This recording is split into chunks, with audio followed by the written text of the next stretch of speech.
Hello, welcome. In the next couple of videos, we're going to go over material from Chapter 3, Section 2 from the Lock 5 textbook, Understanding and Interpreting Confidence Intervals.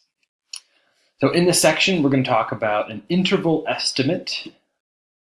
We're going to look at an interval estimate based on a margin of error.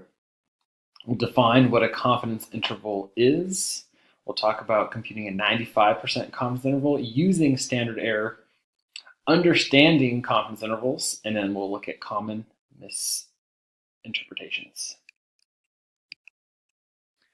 So as a review from section 3.1, the higher the standard error of a statistic, what happens to the uncertainty? It is higher. Don't forget, the standard error measures variability of the statistic from sample to sample. So the more the statistic varies from sample to sample, the higher the uncertainty. Remember, standard error is just a standard deviation, but of the sampling distribution. All right, let's take a look at a couple examples. We have a report from a Gallup poll in 2011 that took a random sample of almost 150,000 adults and added this sample. 45% of Americans reported that they get their health insurance from their employer.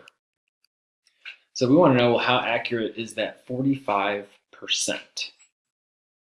So before we go on, keep in mind this 45%, we call this a point estimate. So we want to take that point estimate of 45% and be able to create an interval estimate that gives a range of plausible values for the population parameter. Again, the population parameter is the data or information we're trying to glean about the population. So the most common form to get an interval estimate is to take the statistic. So consider that 45% from the last example, and then we add and subtract a margin of error. And this margin of error will then give us an interval. The margin of error reflects the precision of the sample statistic as a point estimate for the parameter. So going back to that last example, 45% of Americans reported getting their health insurance from an employer. And later in the report, that says the maximum margin of error is plus or minus 1 percentage point. So in order to find an interval estimate, we're going to take that 45% and add and subtract 1. Subtracting 1 gives me 44 to 46%. So the percentage of American adults getting their health insurance from an employer is probably between 44 and 46%. So this is what we mean by an interval estimate. We're going to take a point estimate, one statistic, and turn it into an interval. Okay, another example. And sorry about cutting off the link. I'm going to post these slides onto Canvas. So if you're interested in any of this data, this does come from real data, you could go and click on this link. But for this video, we're going to look at just this little summary. That in 2011, we took a sample of 755 cell phone users, all adults 18 plus, and found the average number of text messages that they sent or received per day is 41.5. And we also have a margin of error of 12.2. So if we want to give an interval estimate for the average number of text messages sent or received, we're going to take this 41.5, that is the point estimate, the average, and add and subtract 12.2, our margin of error. So if we do that down here, we get 29.3 to 53.7 text messages per day.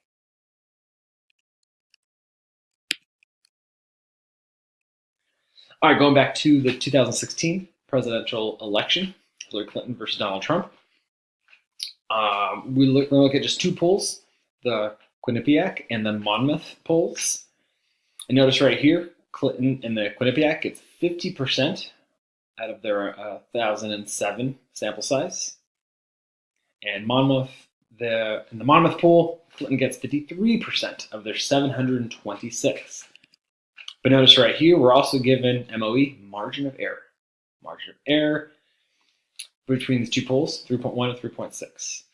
So why is the margin of error smaller for the Quinnipiac poll than the Monmouth? Notice the sample size. The Quinnipiac has a larger sample size.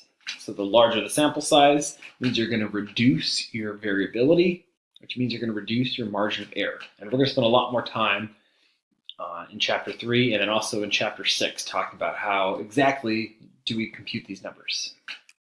But for right now, the main idea is if you have a bigger sample size, your margin of error generally is going to get smaller. All right, so using the Quinnipiac poll, calculate an interval estimate for the portion of likely voters who plan to vote for Clinton. I actually want to do that for both of these polls, the Quinnipiac and the Monmouth. So I'm going to go away from the slideshow for just a second. And I wrote this data right here. So the Quinnipiac poll, we've got the point estimate, the p hat was 0.5, 50%. And we've got a margin of error of 3.1%. So if we turn those both into decimals, 0.5 and 0.035, interval estimate is we're going to take that 0.5 and subtract 0.031 to 0.5, and then we're going to add 0.031 to get an interval of 0.469 to 0.531. So I'll highlight that. That is our interval estimate for the Quinnipiac poll. The Monmouth poll, they had a higher percentage point estimate of likely voters to vote for Hillary Clinton, 53%, but they also had a larger margin of error because they had a smaller sample size. So the interval estimate is 0.53, and then we're going to subtract 0.36 to 0.53, and then we're going to add 0.036 to get an interval of 0.494 to 0.566. So this would be my interval estimate for this different sample. So notice we have two different samples. We have two different estimates, 0.468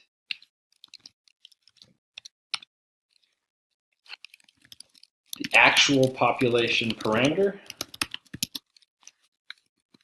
is P equals 0.482. So this, I'm looking at Hillary Clinton's popular vote, the percentage, she got 48.2%. So notice in these two interval estimates, the Quinnipiac poll includes this, the actual population parameter, 0.482 is in between the two numbers, whereas the Monmouth poll, it is not. The Monmouth pool is too big.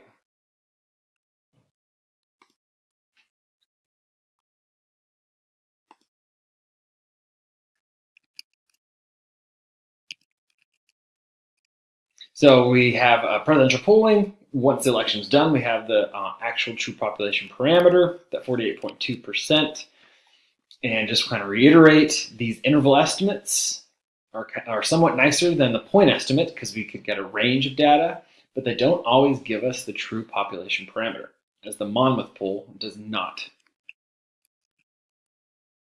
Okay, so how do we get the margin of error? We can use the spread of the sampling distribution. And the spread of the sampling distribution, we're going to say standard deviation is the same as spread. Standard deviation of the sampling distribution is the standard error. So we're going to use that to determine the margin of error for a statistic. So the higher the standard deviation of the sampling distribution, what's going to happen to the margin of error? It's going to get higher. If you have a higher standard deviation, that's a higher standard error, and the higher the variability in the statistic from sample to sample, we're going to have a higher uncertainty. So we're going to get a wider range in our interval estimate. So that leads us to definition of a confidence interval. Confidence interval for a parameter is an interval computed from sample data by a method that will capture the parameter for a specified proportion of all samples. Okay, that's a key statement right there. It's going to capture the parameter, the true population parameter, for a specified proportion of all samples. So this proportion, we're going to call it a confidence level. The success rate, which is the proportion of all samples whose interval contains the parameter, is known as the confidence level. So as an example, we're going to focus a lot of times on a 95% confidence interval. It doesn't always have to be 95%. But if we have a 95% confidence interval, that means the confidence level is 95%. So a 95% confidence interval will contain the true parameter for 95% of all samples. So got to imagine if we could do many different samples, 95% of the samples will create a confidence interval that contains the true population parameter. Okay, so I'm going to go to StatKey. I'm going to come back here, look at there's a bunch of confidence intervals computed, and these red intervals are values that do not contain the true population parameter. So I'm going to go to StatKey directly though and kind of show you this as we go.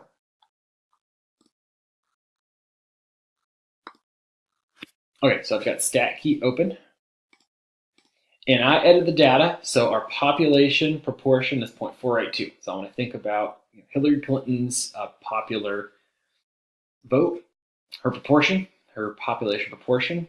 48.2% of voters voted for Hillary Clinton in the last election. And we're going to take a sample size of 500. I kind of picked that randomly. So I'm going to generate one sample, and thus we get 0.514. Take another sample, and we have 0.485, or excuse me, the second sample is right here. We get 0.456 in that proportion. And I could take many samples. And I'm going to make StatKey generate, oh, sorry, let me start over.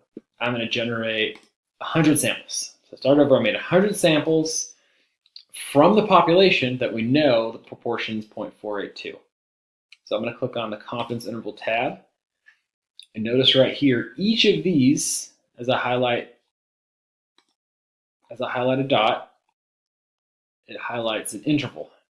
So if we go to this extreme outlier point, that highlights this interval right here, 0.536, and that creates a confidence interval that does not get the true population parameter. Down here, P, this black line, this is the 0.482, the actual population parameter.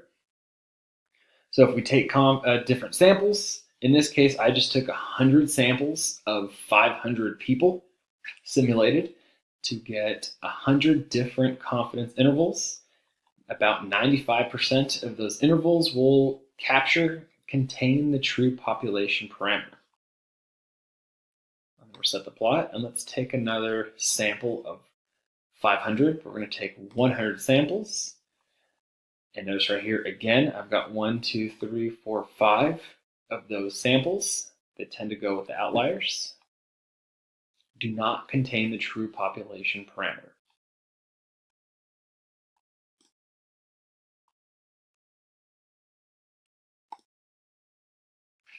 So just to reiterate, the parameter is fixed for confidence interval. We have a population parameter.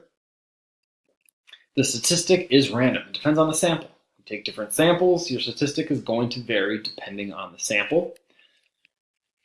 The interval is random. It depends completely on the statistic. So each of these green bars is one confidence interval, but it depends on the middle, which is this sample statistic.